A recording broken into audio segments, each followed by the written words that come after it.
पुढची बातमी. मुंबईच्या रस्त्यांवर निवडणूक आयोगाविरोधात मनसे आणि महाविकास आघाडीनं काढलेला सत्याचा मोर्चा. हा मोर्चा आयोजकांची अडचण वाढवणारा ठरतोय. पोलिसांची परवानगी नसताना सुद्धा आदेशांचं उल्लंघन करून बेकायदेशीरपणे सभा घेतल्याबद्दल मुंबई पोलिसांनी आयोजकांवर कठोर कारवाई केली आहे. यामुळे ऐन स्थानिक स्वराज्य संस्थांच्या निवडणुकांच्या तोंडावर विरोधी पक्षांच्या नेत्यांच्या अडचणी वाढण्याची शक्यता आहे. दरम्यान मवियाच्या मोर्चाला फेक नॅरेटिव्ह आणि नौटंकी म्हणत मूक आंदोलन करणाऱ्या भाजपवर कारवाई का केली नाही? भाजपच्या मूक आंदोलनालाही परवानगी नव्हती, मग गुन्हे एकट्या मनसे आणि मवियावर का, असे सवाल मविया नेत्यांनी उपस्थित केलेत. मुळात माझा प्रश्न असा आहे, ठीक आहे, आमच्यावर गुन्हा दाखल केला. काल भाजपने जो काय सोफॉल्ट एक 4-5 लोकांना घेऊन जो मुकमोर्चा काढलेला, तर मुकमोर्चाची परवानगी होती का? मग त्यांच्यावर गुन्हा दाखल झाला का?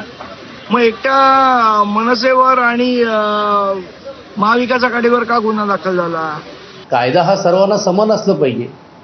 कायद्यामध्ये कोण मोठा छोटा कुठचा राजकीय पक्ष अ आणि ब हा न बघता त्यांनी ती भूमिका मांडली पाहिजे होती.